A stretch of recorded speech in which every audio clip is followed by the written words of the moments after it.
आज पवित्र देवस्नान पूर्णिमा जगतर नाथ जगन्नाथ महाप्रभु आरंभ है विश्व प्रसिद्ध रथयात्रा।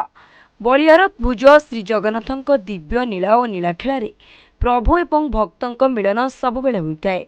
भक्त भगवान को तांको मंदिर रे वर्ष तमाम दर्शन करुवा बेले विश्व ठाकुर वर्ष को थरे भक्तों को भेटवाक निज रत्न सिंहासन छाड़ी दौड़ी आसती बड़दाण्ड को।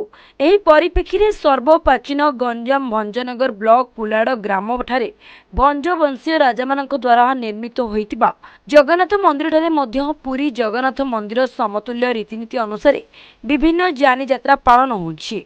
आज चतुर्थ मूर्ति स्नान यात्रा कुलाड़ जगन्नाथ मंदिर ठारे अनुष्ठित हो जाइछि। सकाळु ठाकुर मानकर रीतिनीति अनुसार पूजा अर्चना पर प्रभु मानंकु पहंडी द्वारा स्नान मंडप को विजे करा जायतिला। तत्परे ठाकुर मानंकु 108 गरा सुबासित जल रे स्नान करबा सह पूजा अर्चना करा जायछि। ए विरल पर्व को देखिबाकू दूर दूरांतरु बहु भक्तंक सुଅ छुटितिला।